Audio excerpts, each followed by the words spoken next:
Welcome to Sports Talk with RKJ. I'm your host, Steve Risser, with my co-host Justin D'Onofrio and Kyle Galuli. And we are here, Sweet 16 and opening day, which we'll get to, but the Sweet 16 begins tonight. And it's been pretty much chalk so far in the NCAA tournament. I mean, if you look at the East region, Duke survived a scare on Sunday from UCF. And then that same region, you have Michigan State and LSU. We look at the South region, which their games play tonight. We got Virginia, Virginia and Oregon playing tonight.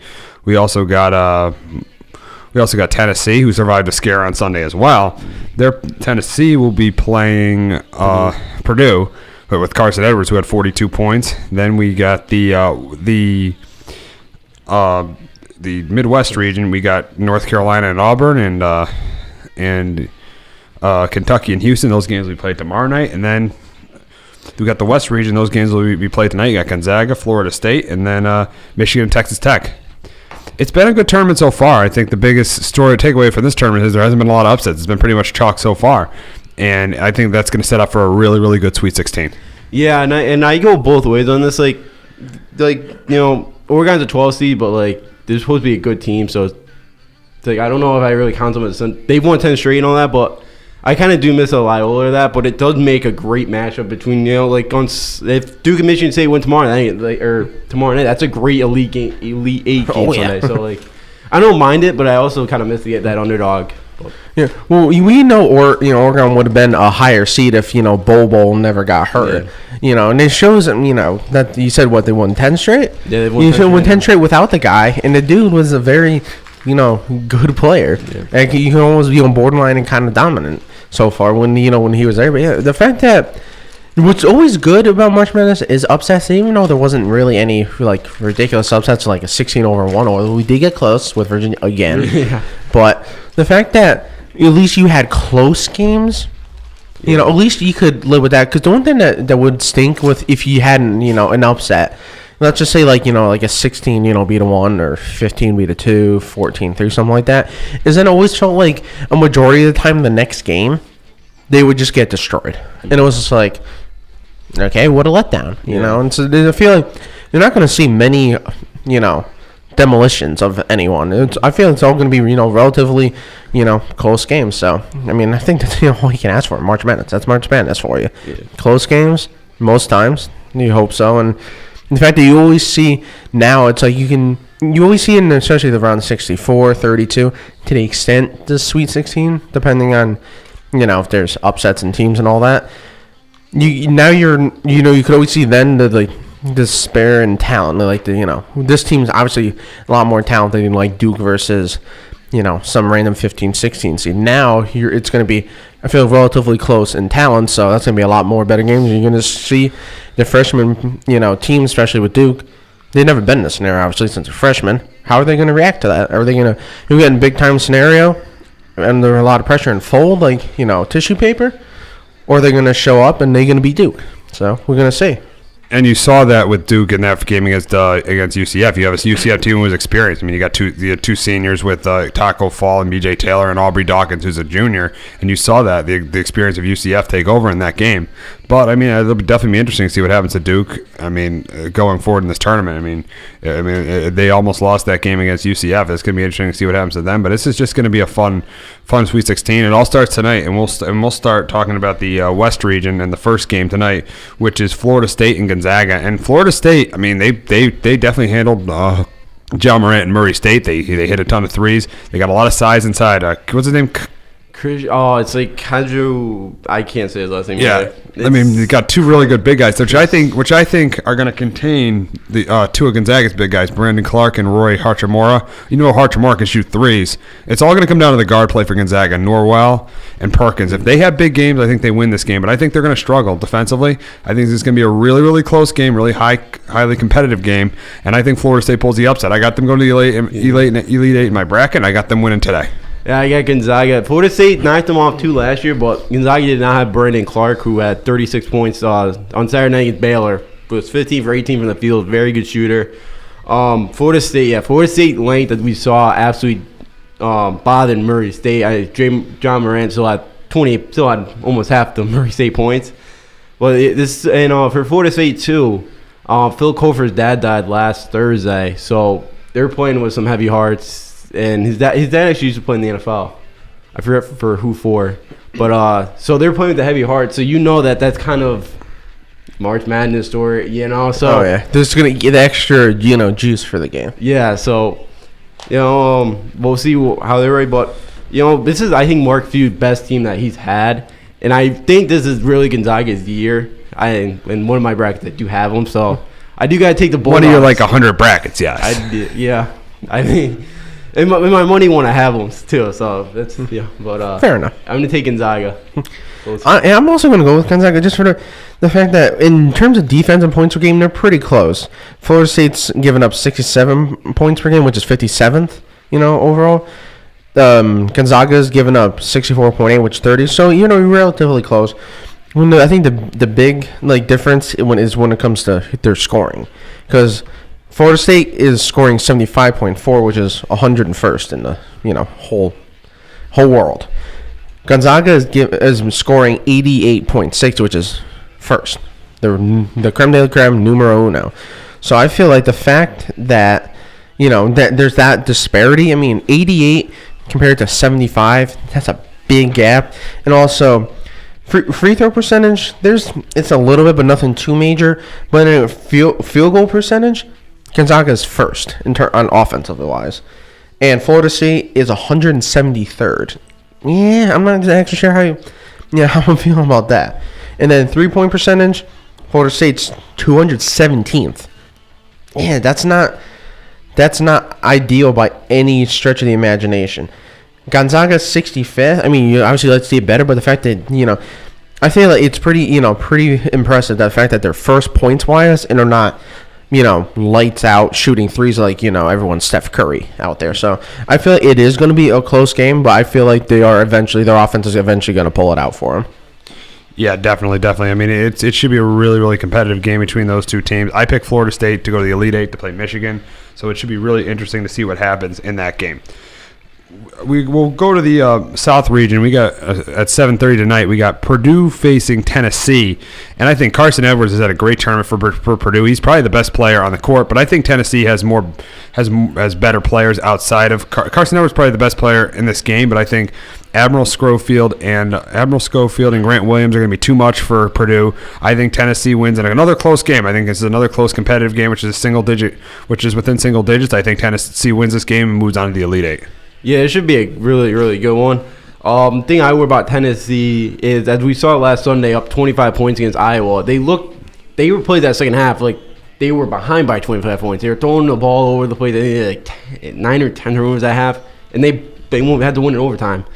So that scared me a little bit. And we know Purdue usually they've kind of got that upset too. So Carson Edwards, he went absolutely off in Villanova. He was struggling before that Villanova game from the field, but he looked like he's back and ready to go. But this should be a really, really good one. I think this could be a really high-scoring game. Both these offenses can score some points.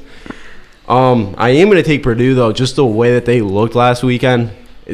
Because Tennessee had to pull out against 15-seeded Colgate, and Colgate's best player got poked in the eye in the second half and sat out most of the second half. And they still only won by 7, and as we saw against Iowa last week. So I think Purdue's playing the hottest right now of the two. So I'm going to take Purdue, even though I think I have Tennessee, but in my bracket. So you're going against your bracket. Yeah. Well, maybe I'll jinx it too. Yeah. I'm kind of right there with you. I have Tennessee. I did have Tennessee beating Nova in my bracket, but I'm going to go with Purdue. Yeah, just for the exact reasons you said. The fact that you're up that much against a 15th seed. And you have to win 10 seed, Tennessee. But they were going up against, Tennessee was up, against, and then the fact that they were up 25, like you said, it's just almost like, I don't know, like, it's like what happened? It's almost like they were just like, they mailed it in. And the fact that they just assumed, it looked like, they're like, oh, we can kind of play like kind of lackadaisical, not like full concentration. And that, it's just turnover. In fact, it's not like it's like a 5-point lead, maybe even a 10-point. I can give you somewhat a 25-point lead, and you have to go to OT. And now I feel like in OT they kind of, it was kind of like more like the first half performance. But the fact that you were to a 15th seed, that I'm not liking that fact that, to me in March Madness, it's who can become that hot team unless you're just completely outclass them in terms of talent, which this isn't for sure. So right now I'm going with the hot team because I was like you said I don't like how that second half of that game went. I'm gonna go Purdue and I'm gonna pick them in a close game now.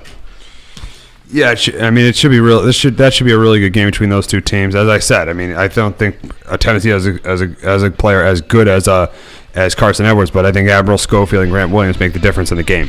So we got another Sweet 16 game tonight, and we'll go back to the West region. We got Texas Tech facing Michigan. And here's the thing about this game.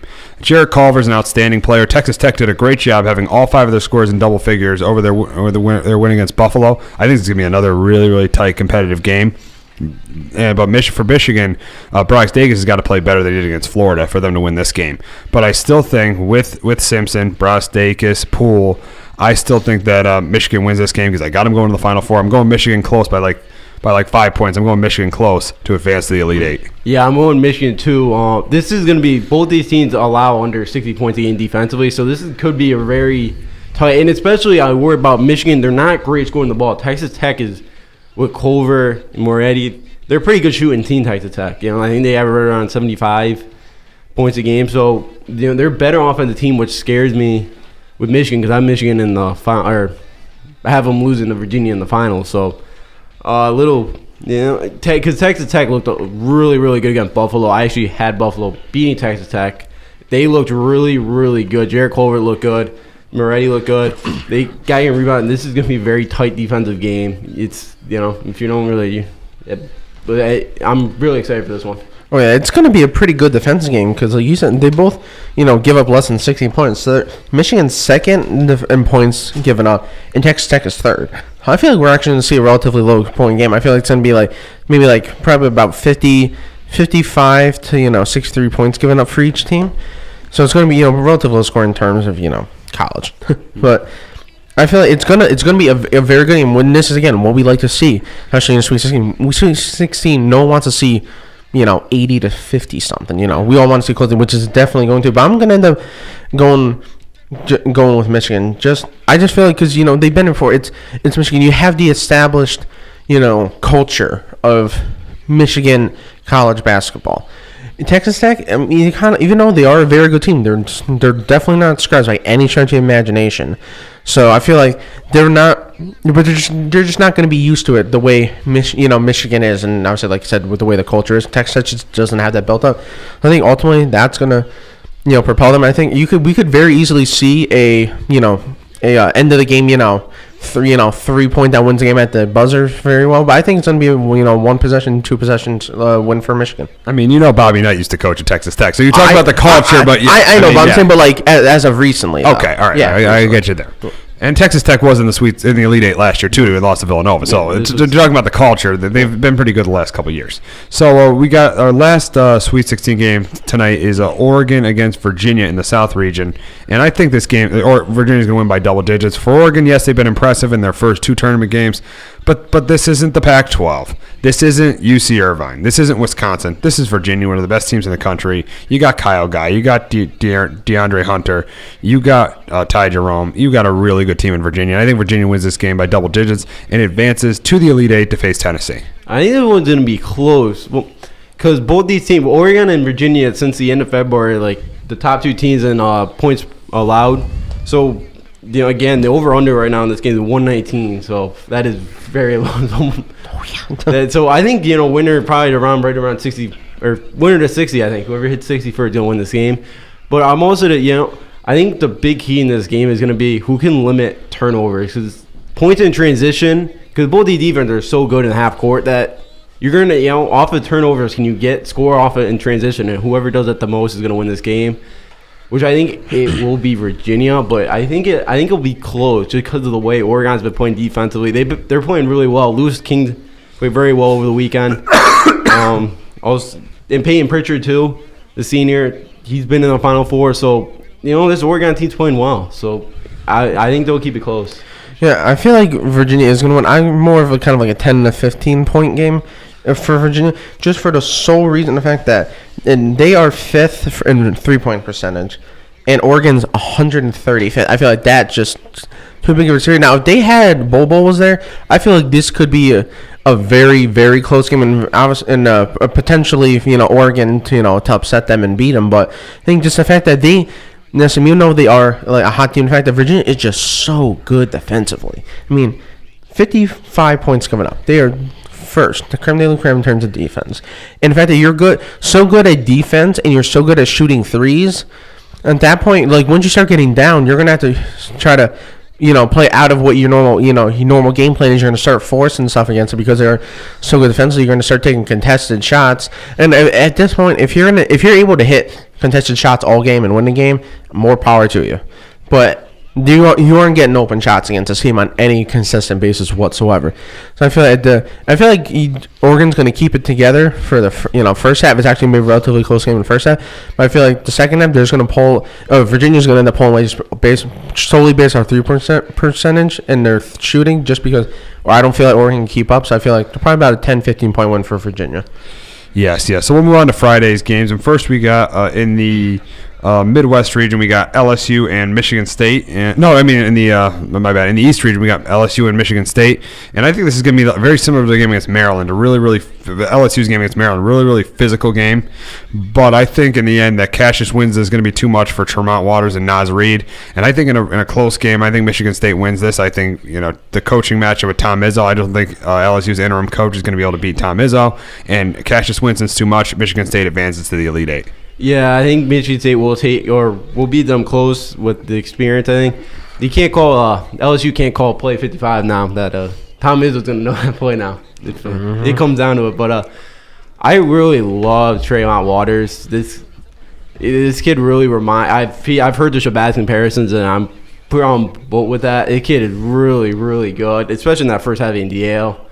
Yeah, and even on that game-winning layup, he's very talented. And versus Castle Winston, that's gonna be a fun matchup. I do think Michigan's size, Naz Reid's pretty good. Bagley Williams, this should be another really, really good one. I think Michigan State is a little bit better than them. LSU, I think they have the experience of getting here.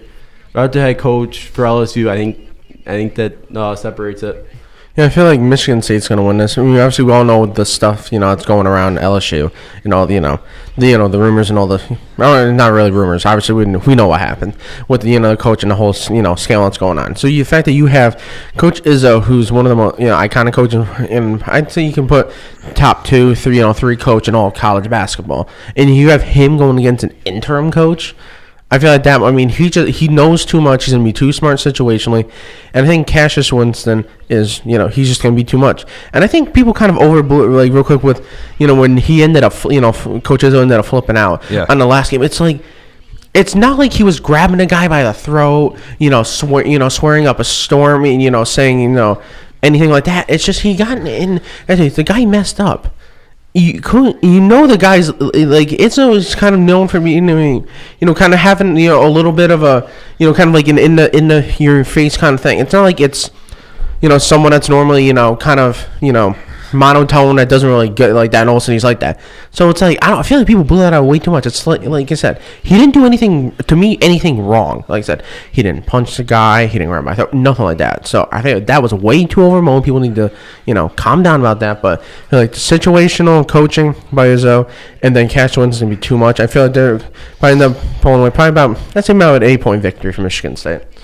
Yeah, I mean, it's going to be a really interesting game. Yeah, and with the Izzo thing, I mean, he got on a player, but that's what happens in sports. I mean, these days in sports, people get upset when a coach gets on a player. That's sports today. I mean, that's sports. I mean, people get upset. Yeah. What do you want him to do? Be like, oh, don't worry, it's a good job. It's a one-and-done situation. It's a competitive situation. Like, don't worry, it's okay. You did a good job, baby. And we're like, no, be a grown man, fool. Like, calm down. It's okay. Like, stop being so soft, people. Like, calm down. It's not the end of the world. Any stretch of the imagination. Yeah, exactly. So we got another matchup in the Midwest region. We got Auburn against North Carolina, and Auburn could definitely pull this upset, especially how well their backcourt has played with Bryce Brown and with how way Harper and Brown have played. The guard play for Auburn has been really, really good. They was really good against Kansas, and but I think the difference in this game is going to be North Carolina's inside game with Luke May. I think Carolina has Kobe White's really good. And I think that the difference will be they'll get more points inside. Carolina will have a better inside game than Auburn, and I think that's going to make the difference. And I think that North Carolina advances the Elite Eight. Yeah, and I was going to say the same point, Steve. I think that's where North Carolina's going to win this game with Luke May and Cameron Johnson with their size. Auburn played around their guards. Auburn forward played pretty decently against Kansas and New Mexico State, which they should have lost. Auburn should have lost that game. But Auburn, as we saw against Kansas, shoots the lights. Both these teams do. So this is going to be a up and down. Both. I think both these teams are going to probably score 80 points or pretty close to it. But this should be a fun one. Jared Hart, Bryce Brown played unbelievable. It was 25 points. This is going to be an up and down. But I think down low, Auburn's got to limit North Carolina to one shot of possession. It's going to be tough to do that because we saw what Luke May did to, Duke without Zion down there. So that's going to be a tough task, but I feel like North Carolina will pull it out. But I won't, I won't be too surprised to see Auburn win this game.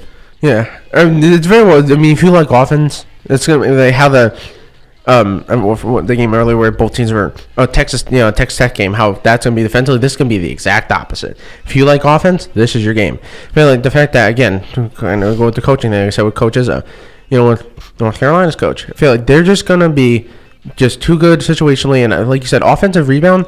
They're so good. It feels like offensive rebound because they're so good. Down low. And they did show it against Duke, although Zion was hurt, and I feel like it would have been a different game. But hey, they showed up. That was the scenario that was presented to them. But North Carolina is so talented, is so well coached. It's just I feel like they're just a hair under Duke in my eyes as the best team in all college basketball. But the fact that it's not built up of all freshmen. They've been there, and the fact that I feel like they're good down low, which I feel like a lot of teams aren't exactly built for. I feel like a lot of teams are more built around guard play, which obviously is important.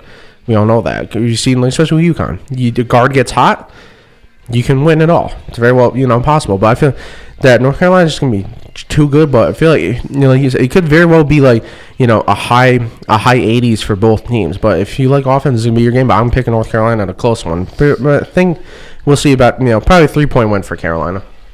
Yeah, I mean, it's going to be a really close, exciting game. I'm really excited to watch that North Carolina and Auburn game. And then the biggest game probably the biggest game of the week is Virginia Tech taking on Duke. And Virginia Tech, we all remember, beat them last time, earlier in the year by 5 points. But Duke didn't have Zion Williamson. But Virginia Tech didn't have Robinson either. Yep. Justin knows that one. Yeah. So, yeah, with Blackshear, Nickel Alexander, Robinson, Buzz Williams does a really, really good job with them. I think it's going to be a competitive game, but I still think Duke's going to win by 7 to 10 points. I think they rebound. I think R.J. Barrett has a better game. I think Cam Reddish has a better game. And I think Zion continues to do his thing. And I think Duke moves on to the Elite Eight. But the biggest thing is how Virginia Tech what kind of defense will Virginia Tech play? I think they should play 2-3 zone and force Duke to shoot the ball, but we'll see what they end up doing defensively. Yeah, we'll see what they do. But this Virginia Tech is one of the top 3-point shooting teams in the country. Without Robinson, they only average around 65 points a game. With him, they average just under 78 a game. They average about 16.5 assists per game with him. It's a much he really runs this offense. And, yeah, I know they played in Blacksburg, but Buzz has beaten Krzyzewski the last 3 years at least once. So Buzz has had Krzyzewski's number. But he did already beat him this year. Yeah, he did. So, look, I'm not going to – I want to say Virginia Tech, but I think Duke's going to pull this out because it seems like, too, we see teams have this scare, like Duke did last week, and they kind of bounce back and they play great, and they kind of, we've seen teams do that, and I feel like that could really well happen Friday night, but we'll find out. It's a conference game, too, so you don't have to be very close. It's going to be very physical, but Virginia Tech's got to hope that Duke cannot hit the outside shot, and if they can, because we've seen Zion pretty much won that game Sunday for Duke Sunday. He beat UCF pretty much by himself. Yeah. So this should be a good one. I am going to take Duke very close, but don't be surprised Virginia Tech beats them. Yeah, I feel like it is going to be a very good game. I honestly think that Duke's going to pull away like late in the second half. Like final 2-3 minutes, they're going to pull away and end up. The score, I could see them winning by 10. Like it's going to look like it was a bad game, but it's not. I feel like it's going to be a close game because. Do they have a taco? No. Does Tech have a taco? No, they have this guy, Kerry Blackshear, like 6 times pretty athletic, but that's about it. But actually, while I'm at it, I'll offer Virginia Tech, one of their starting guards, actually got charges for marijuana, or possession of marijuana, so I don't know how his status is unknown yet for today, or for tomorrow, so that could be something too. That could hurt Virginia Tech. Yeah, but I feel like, because people said, UCF show the blueprint to beat Duke. Yeah, if you have a taco. Does every team have a taco? Like, hey, Virginia Tech, do you have a taco? North Carolina, do you have a taco? This team, do you have a taco? No. There's only one team that had a taco. It was UCF. Now, if it's going to be a close game, like you said, when the team has that kind of scare, it kind of shifts their, more tightly, focused, and they get more, back to playing like how Duke should. Because Zion, obviously, we all know he's the best player in all of college basketball. RJ Barrett is no sharp. He is amazing. And the fact that was a clutch rebound and a clutch tip-in. The fact that Zion, yes, he did get the N1, but he didn't make the free throw. And we do know that is a kind of weak point of his game. And I felt like it was, even though they were down by 3 at that point, it was shortly before that, when he took that 3, I'm watching it like, dude, what are you doing? Like, that's not your game. It's just like, that's not your game. Just drive. You're so uberly athletic and talented at the rim. Go there and you could get a foul. Foul call and possibly an N1, which he did. So I feel like you need to just stick to what your game is. Let the shooter shoot. You drive. You're talented like that. And I feel like Duke is gonna pull it out because they're talented. It's not just them. It's Cam Reddish, Jones at point guard. They're no scrubs either. They obviously can play. They're gonna be NBA. They're NBA talent. They're gonna they're getting drafted in the first round too. So I feel like Duke is gonna pull it out. But I feel like we are gonna see a close game up until about the last 2-3 minutes, and I feel like Duke will win by 10, but it's not going to be an ugly 10-point game. It's going to be a close 10, game that's just going to pull away at the end. No, these are two ACC teams that definitely know each other. This is going to be a really, really good ACC battle between these two teams. Oh, yeah.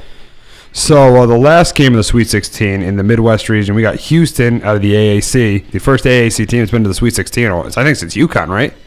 Yeah, in 2014, so. Yep. And they're facing Kentucky. Let me tell you something. If Kentucky doesn't have P.J. Washington, this could be a close game. But if they do, I think Kentucky wins because Houston doesn't have an inside game. Corey Davis is good. Brooks is decent. But Houston does not have an inside game. And I think that's going to be the difference if P.J. Washington plays. If P.J. Washington plays, I say Kentucky by double digits. If P.J. Washington doesn't play, I say Kentucky close. Yeah, on social media yesterday, he did post a picture of him, or he posted a video of him walking without a boot. But let's see. I think if he could play, he's gonna play. I think if he absolutely can't, I think if he can somewhat play, even if he's not 100%, he's gonna give it a go. So we'll see what happens. But Kentucky defensively was absolutely great last week against Wofford. Fletcher McGee was over the best 3-point shooter of all time, or most 3-pointers in all time in NCAA history. He was over 12. They did a great job on their ball screens on them. They did it. Hero did a great job on them defensively. So we'll see what happens. But both these teams are very good defensively again. But both these teams can score some points. But I think without Washington, I think Houston can get this game. I think Houston can beat them. I think Houston can be in the Elite Eight. And right now, because I don't know if PZ Washington is going to play or not, so I'm going to take Houston. Yeah, right now, if I'm like we're with you guys, if he plays, I feel like Kentucky will win. Although it will be a close game, it's not going to be a blowout. But and again with you, if he doesn't play, Houston's going to win. But I feel like this could again show Calipari, because I've been saying this kind of all year. They haven't been getting the normal shine of a Kentucky team. That's pretty much I feel like been Duke and North Carolina. Though especially Duke, obviously with all the talent, 5-star freshmen that they have. But Kentucky is definitely a talented team. Calipari knows what he's doing. He's been, how many times has he been in tournament? Feels like, every year with Kentucky, he's in the tournament. Except for 1 year he made NIT, I believe. Yeah. But this team is definitely going to be, I feel like it's going to be a close game. And I feel like the difference is, if he is, Washington is going to play, how long in advance are they going to know? Is it going to be a game time thing?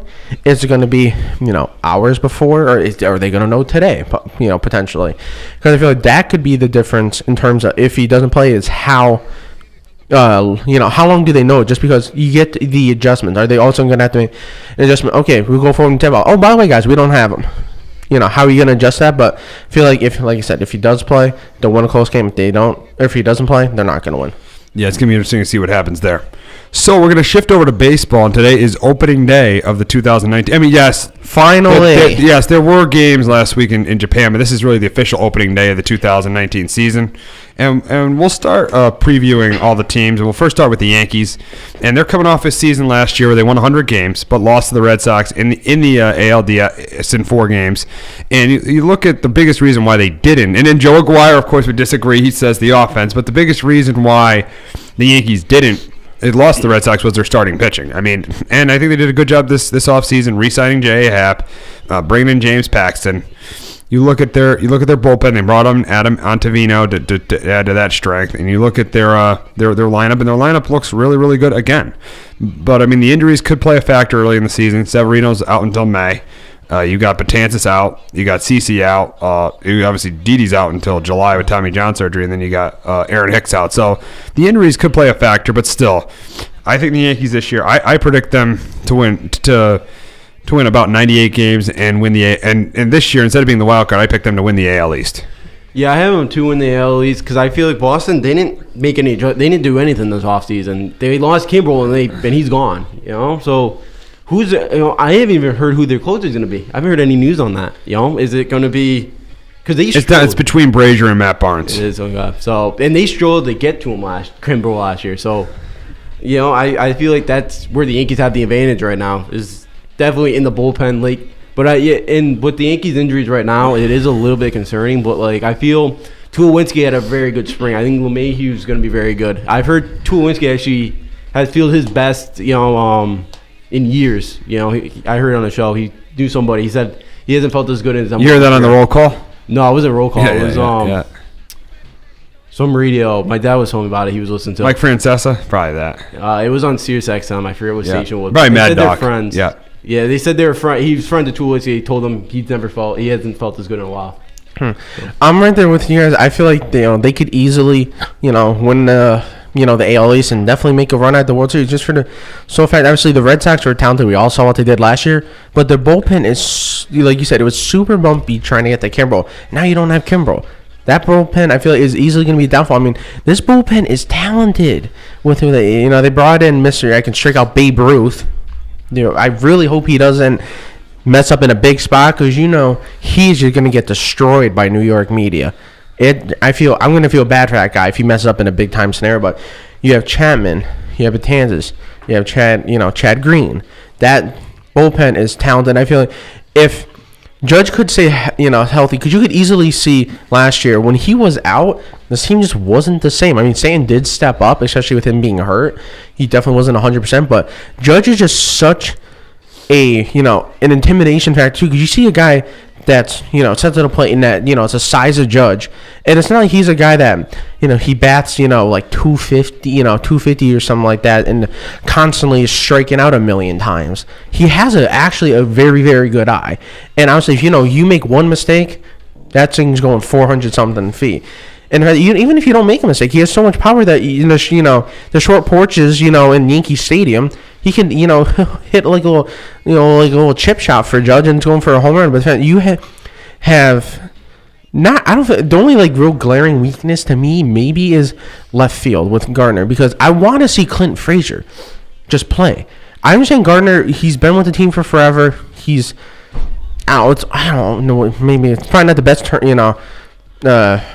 to say this, but I feel like he's almost like they're hanging on to him too long, like it's Eli Manning. It's like, I understand he should still play to an extent because he's not a bona fide scrub. I mean, you can't compare what Brett Gardner's done for the Yankees to what Eli Manning. I know, but I was saying a lot more for the Giants than Brett Gardner's done for the Yankees. But the fact that they're just sticking with him so much, it's like, give Clint Frazier a chance, unless the guy is just not healthy or still, which I don't think he is, because I think Clint Frazier has shown that he's kind of ready for that spotlight. I think he's you can be a very good player if you actually let the guy play something.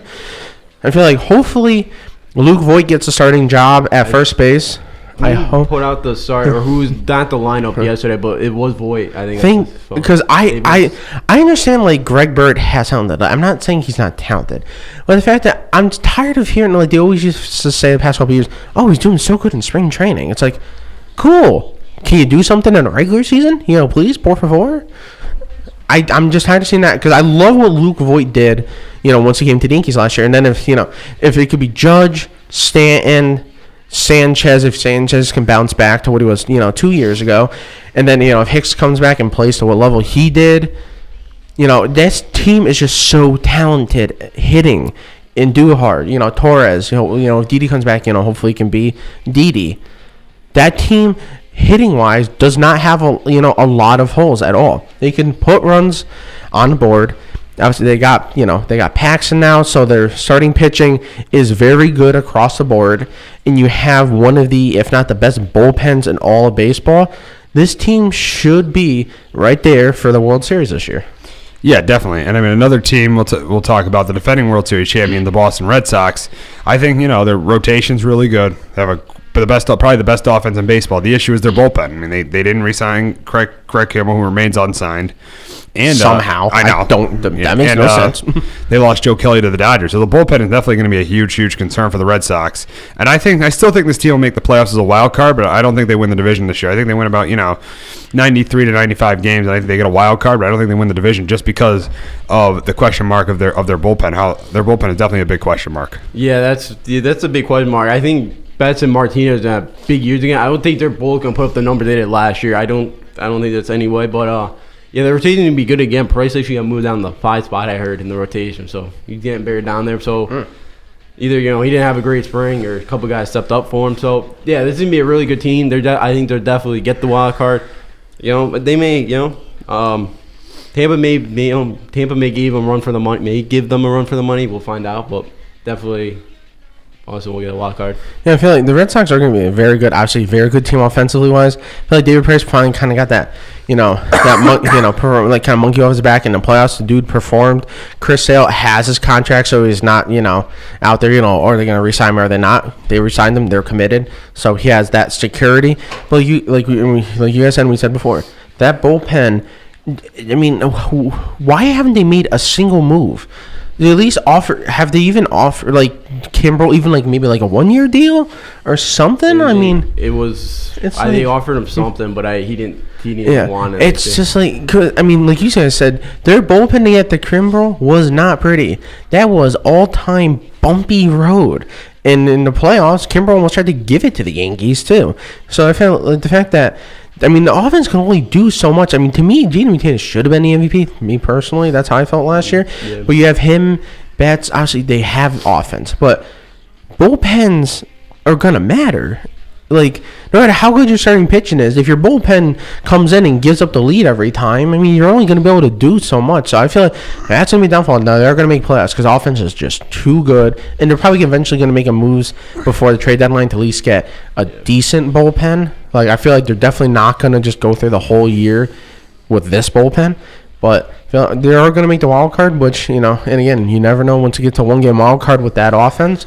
But I feel they are going to slip back, but they are still going to be a very formidable team this year. Yes, I definitely can agree with that. So we look at the Rays, who last year surprised a lot of people winning 89 games. But the problem is can they play the same way last year with the openers as they did this year? Yes, they added Charlie Morton. So I think they're going to slip a little bit record-wise. I'd say around 80 to 81 wins because I don't know if you can play the same way the Rays played last year. They lost their best power hitter, C.J. Cron, to the Twins. They did add Charlie Morton, but still, I still think about 80 to 81 wins for the Rays. Yeah, I'll go right around there, too. I think, Blake Snell, he got a contract extension. He pitched very, very well last year. He got injured, though. If he was out for like a month or whatever. He wasn't out too long, but he's really, really good. He, after they lost, Archer was, the main guy. They pretty much only started at the end of last year. So, yeah, we'll see how this opener strategy works again for him. I think it could pan out. I think it is weird doing it for a full schedule because it's your relievers pitch a lot more, but we'll find out. But I think this still be a good team. It's prone to tough loss, but I still think this team could win some games. Yeah, I feel like I'll go like a touch more. I think maybe about like 83 to 85 wins, but yeah, I think they are gonna take a step back in the fact that they had this opener strategy, which I'm so happy they didn't make a deep run at all because to me that's not baseball. That I don't like that strategy. Like I understand maybe it's working, it's cute, but I feel like it's just not gonna pay out because it's not gonna surprise people. They're gonna have tape on you that you've done it for a year. Well, Morin is gonna be gonna be a good addition. The dude's no scrub, But I think they are going to take us, a step back this year. Maybe actually, then they're going to realize this opener strategy mentality is not the way to go. And that, they're going to actually, then also maybe trade deadline. And maybe if they're possibly still in it, they could, maybe make a move for, some starters. Yeah, we'll see what ends up happening there. You look at the Blue Jays. I think two things have to happen to the Blue Jays. Stroman has to have the year he had in 2017, not have the year he had last year. And they got to bring up Vlad Guerrero Jr. I mean, you have Brendan Drury starting at third base. You got to bring up Vlad Guerrero Jr. And if those two things happen, they might be able to contend. But if they don't, they won't contend. Yeah, I think because they have a couple of decent prospects. They also have Bo Bichette Jr. as a top prospect. So they have a couple of top prospects in their system, which could make them good, in a year or two when they get called up or whatever. Yeah, but I think they're a year or two away from contending. Yeah, I'm right there with you. I feel like they're going to be about a year or two away, but I am very interested to see how Vladimir Jr. plays. I hope they don't do the thing of, where they send him out just long enough so they get the extra year of, I do not like that rule because I feel like that is just too manipulative. In fact, it's only a couple games too. It's not like, we're sending out you half the year, 3/4 of the year. It's like you're sending out like a tiny part of the year and you get an extra year of usage out of it. I don't like that. But I feel like I'm right there with you, about a year or two away from contending. But they'll be an interesting team now. Yeah, we'll quickly talk about the Orioles. One word: rebuilding. Oh yeah, they're gonna have a rough year. To be a long year for them. Terrible. Yeah, that explains them in one word. Just plain simple. Go to the AL Central, go to the Indians. I mean, they lost Encarnacion to the Mariners and Michael Brantley to the Astros in the offseason, and they won't have Lindor for the beginning of the season either. I think their offense might struggle, and their bullpen, yes, they have Brad Ham, but their bullpen is shaky. But what you got to like about the Indians is their starting rotation of Corey Kluber, Trevor Bauer, and Carlos Carrasco, and that will be enough to have them win the Central. Yeah, because the Central's it's down pretty much. Maybe the Twins would be okay, but yeah, missing Lindor at the start's gonna hurt a little bit. Losing Brantley, and losing Encarnacion, but I feel like this team's gonna be okay. Yeah, their starting pitching wise, they are very good. And the problem you could see with Lindor is that injury gonna last? How long is it gonna last? Could it be the whole year? Could it only be a little bit? And then could it be a reoccurring injury? So I feel that could be it could be like one slip on the base and he re-injures it. And they could injure, and could be a worse injury. But I feel like pitching-wise, they're still going to be a very formidable team. That's going to keep them in a lot of games this year. The Twins added some offense. They got Nelson Cruz, they got C.J. Cron, they got Morwin Gonzalez, and they got Jonathan Scope. But is that enough? I don't think that's enough. And I think their pitching, Jose Barrios is pretty good, but the rest of their staff is shaky. Their bullpen is okay. So I think the Twins, they're like the Rays, around 80 to 81 wins, but I don't think they make the postseason. Yeah, I don't think they will, but we'll find out with the Indians how long Lindor's out because that could affect it. But offensively, this team's gonna be better. I wonder if Pineda's gonna pitch for these guys this year. Seems like he hasn't pitched in a feels for a while. Feels like it's been a while. So because I know he's still in their rotation, but I think the Twins could be. I think they could contend with the Indians depending on how long Lindor's out for. Yeah, I feel like they could be an interesting team that could be, like you said, with Lindor, how long that can hinder the Indians. I feel like they could be there for a while, for potentially the second wild card. I feel like eventually they're going to end up kind of falling back and end up not making plus, but could be an interesting, very interesting team. But Nelson Cruz could be a very interesting pickup because this guy is still hitting pretty good at his age. So who knows how they could affect their their lineup. And they have Tyler Austin, which I believe his dad who was just not happy at all with the Yankees, which I found very funny. But hey, it is what it is. That's business of sports. But I feel like they could be contending for, like I said, second wild card for a while. Eventually, I think they'll take a step back and they'll miss the playoffs. Yeah, I mean, that looks like that's how it's going to be for the Twins. And you look at the other three teams in the division. Yes, the White Sox bring up Jimenez to start the season, but they're going to be rebuilding, and the Royals and Tigers are completely rebuilding. Yeah, I'll do those teams are rebuilding. White Sox maybe in a year or two. The other two, Well, especially with Salvador Perez, I believe he's in the out for the whole year. And it's just the Royals might not win 60 games. Yeah, the Royals were probably I feel at that point, even though you really didn't have a chance at all, I mean, I think before it even starts, that kills their season completely. Yeah, absolutely. So we go over to the AL West. You look at the Astros, and I think the Astros got a really good lineup. You look at Correa, Altuve, now Michael Brantley. You got George Springer in that lineup. You got Alex Bregman. Their lineup is really could have they could be right up there with the Red Sox with the best lineup in baseball. But you look at their rotation, losing Dallas Keuchel, and they lost Charlie Moore, and I question the depth of that rotation. Yes, at the top it's good with Garrett Cole and Justin Verlander. But I question the depth of that rotation, and do they have a closer or anyone in the bullpen that could beat the Yankees or Red Sox? That's what I question right there with the Astros. But I do think they win the AL West. Yeah, I think they will. They named McCullers too. Have Tommy John? Isn't McCullers? I think so. down Yeah. too? So they lost him too. So they're down 3 starters from that rotation that was really good last year.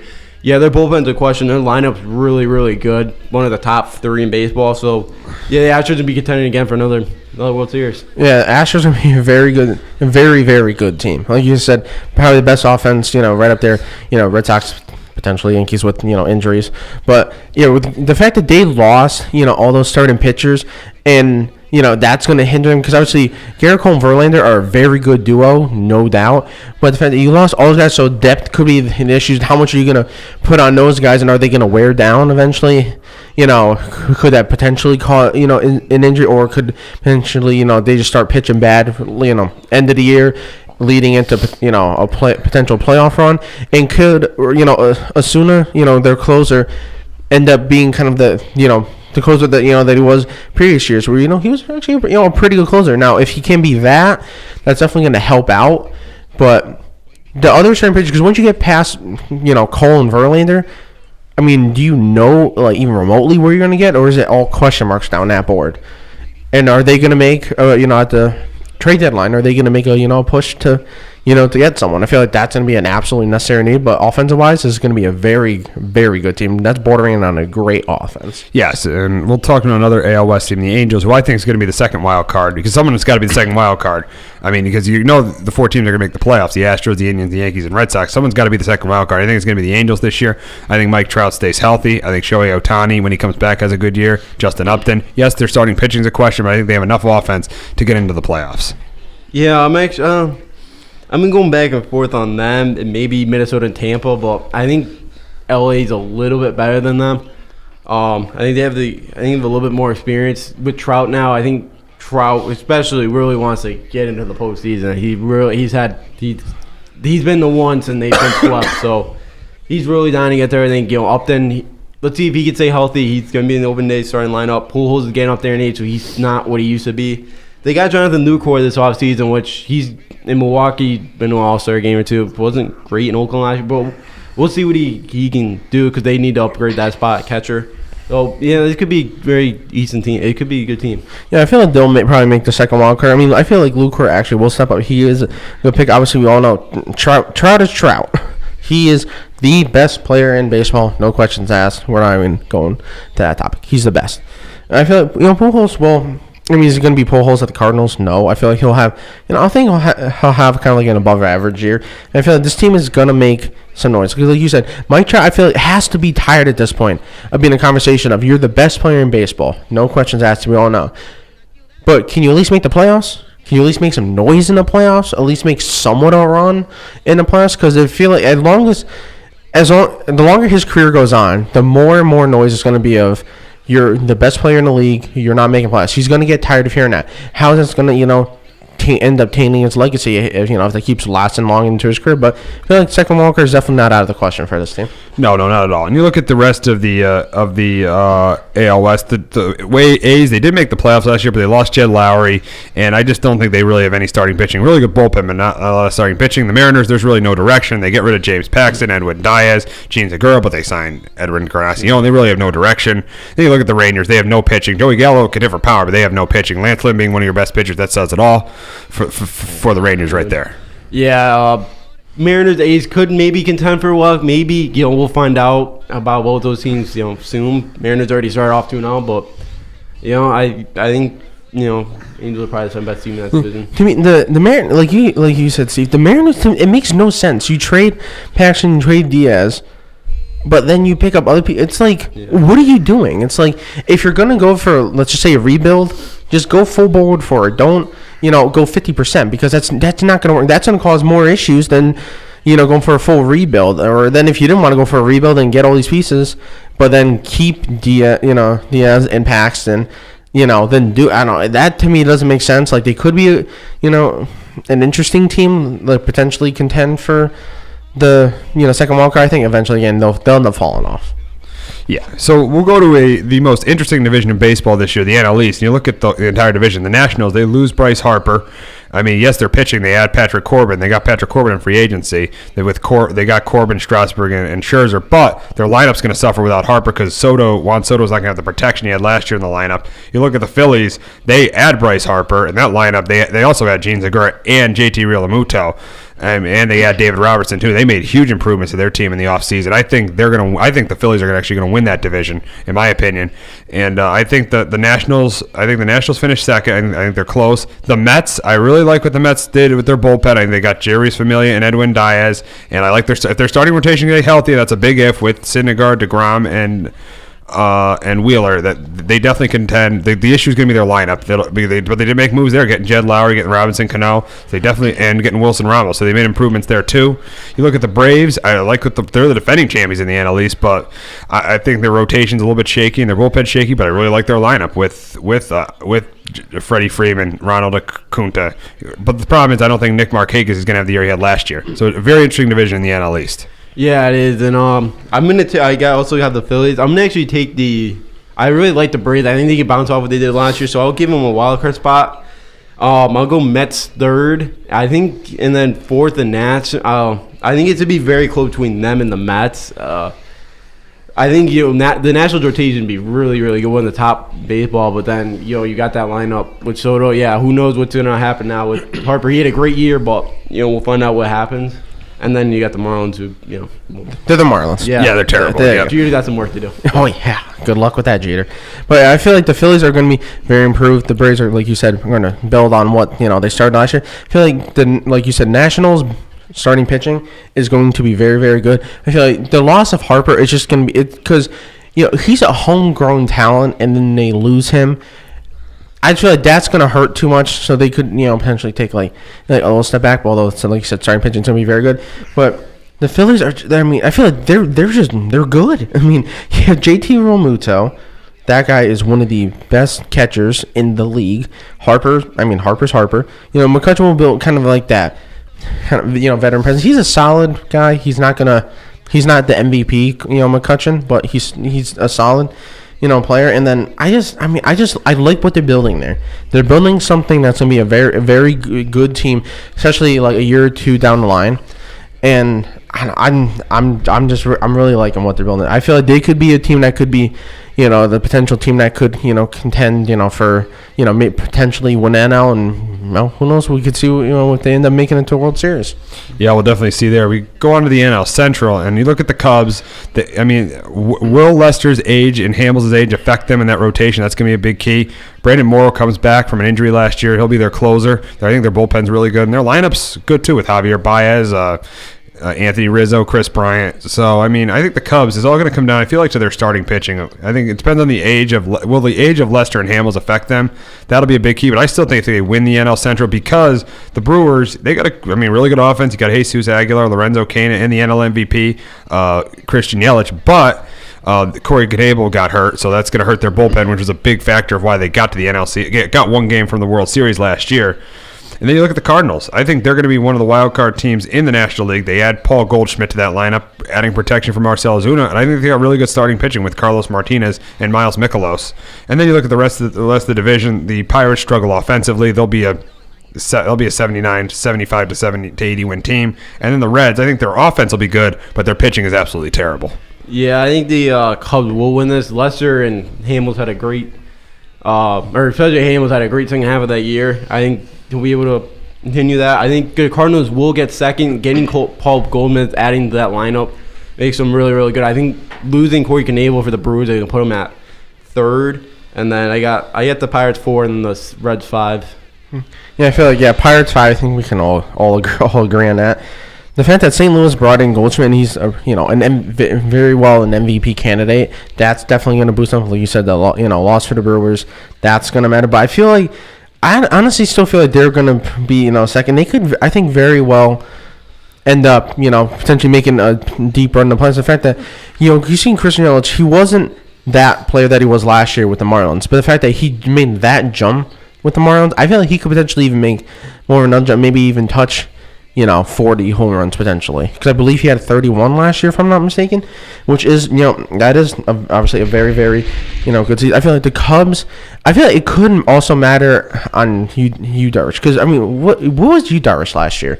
Terrible. It's just like the fact that you had, promise with this guy, Yu Darvish, he's supposed to be, a very big piece for that, rotation. And what he did last year was just brutal. It was awful. Now, can he become the Yu Darvish that he once was? Because the fact, if you add that to that potential starting rotation, that could be a very, very scary team. Obviously, Javier Baez is that guy. That talent that he has, and the fact that he's so confident in his abilities, just makes it. I feel it's even worse when when he tags you out. If you're trying to steal, and then he's just in your face laughing at you. You're more mad at that point. Chris Bryant's good. Rizzo's good. I feel like the Cubs, they're going to be a scary team this year. Oh, definitely. So we'll go to the NL West, where you look at the Dodgers. Even with Kershaw out, I really like their rotation, their lineup, and their bullpen. The Rockies, you got Kyler Freeland at the top of that rotation. I still have them as a second wild card, and you got Nolan Arenado. And then you look at the other three teams. Arizona, losing Paul Goldschmidt, they're going to struggle offensively. The Padres, even though they got Manny Machado and they called up Frantino Tatis Jr., I think they don't have any pitching. And then you look at the Giants. Can Mad Bum stay healthy? And offensively, outside of Buster Posey, this team really struggles. Yeah, I think the Dodgers will. I think they will squeak it out against the Rockies. I get the Rockies taking the first wild card, re-signing Arenado, that big contract, having Freeland back. Can he continue what he did last year? I think he can. I don't know if it'd be as good as he pitched, but it'll be pretty good. I think the Padres are a year or two away, especially if they can get some pitching. I think this team could be good down the road. Giants are going to struggle. We'll see if they get rid of Bumgarner or not. And the D-backs, they still got Greinke, but losing Goldschmidt is going to hurt. Oh yeah, Goldschmidt. I mean, I think that could they could be almost terrible without Goldschmidt, because that was such a very huge piece of that team. And I feel like the Rockies could potentially win this division if Arenado puts up good stats. But I feel like the disparity in his stats between Coors Field and not in Coors Field, it's almost like if you could even just make it decent away from Coors Field, because he's a potential MVP candidate in Coors Field. Out of Coors Field, I feel like he's not. If you could at least become a potential MVP candidate out of Coors Field, this team could easily win this, the West, and win this division, and be Dodgers for this division. But it all depends, I feel like, on Arenado out of Coors Field. Now the Dodgers, how's Kershaw going to be? Do we know? Do you know if he's going to be the Kershaw of old? Because if he's Kershaw of old, seems going to be scary. They could potentially make another run at the World Series again. But if he's not, this team could take a step back, because he's so talented. He's one of the best pitchers of all time. You can argue the best pitcher, of our generation. So how's that going to affect the team? But that team is super talented, and like you said with with San Diego, them bringing in Machado, I like it. I mean, the guy's talented. Although I'm not the biggest fan of his mentality and his Johnny Hustle comments. I'm not a fan of that, but their farm system is so loaded with talent that you said in potential like year 2, 3 down the line, I think this could be a very scary team. But for so far this year, I don't feel like they're going to be decent, but I don't feel like they're going to make playoffs. Yeah, we'll see about that. So we'll go over our NL Cy Young, NL and AL Cy Young and MVPs. I did Rookie of the Year. I got my AL Rookie of the Year is Vlad Guerrero Jr., NL Rookie of the Year Victor Robles, AL Cy Young Garrett Cole. I think he'll get a lot of run support. My NL Cy Young is Aaron Nola. My AL MVP Aaron Judge, and my NL MVP Nolan Arenado. For Rookie of the Year, I'll probably go. I like you guys. You picked out Cy Young in the AL. I'm gonna go with Blake Snell again. I think he's gonna have another great year. AL MVP, I will go with I think it's to be Stan. I think Stan's really gonna have a big year. I hope so. I think year 2 he's gonna do good. NL, I got. I'm gonna take Kyle Freeland again. I'm gonna take him and Arenado for your Cy Young. AL Cy Young, I feel like it could either be Garrett Cole, or if Severino comes back and it's just a Severino of the first half. Because I feel like last year, if he had the same second half as he did the first half, I feel like he could have won the Cy Young and actually won it relatively easy. Now, can he become that? You know, hopefully, I mean, I would love it if he was this year, but if he's not, I'm going with Cole. I feel like the AL MVP, I feel like almost like the obvious one's Trout. I think we can all agree that obviously, like I said, best player in the league. But if it's not Trout, I would love to see Stanton like step up to MVP level, especially if like the NL MVP year. If he had that year, that's gonna be scary. But I feel like if it's not Trout, I'm gonna go with either Jose Altuve, Astros, or Aaron Judge, because I feel like Aaron Judge's rookie year very well could have won the MVP that year. I feel like the Cy Young, I feel like Scherzer, I feel like he's almost like the safe pick because obviously we know what he does. The guy's amazing, especially when it comes to it's time with the Nationals. And I feel like I'm honestly going to go with Christian Yelich for NL MVP because, like I said, he wasn't this player with the Marlins. The year he had last year, I feel like he's going to take that, the next step up. And I can see him, very easily having like a 40 home run year, and Diamondbacks going to shoot his RBIs way up. And I feel like he's going to take that next step to even be one of the more elite players in the league. Yes, so that's going to wrap it up this week for Sports Talk with RKJ. For Justin D'Onofrio and Kyle Galuli, I'm Steve Risser. We'll be back next week previewing the Final Four and talking a little bit more baseball. Have a great weekend, everybody.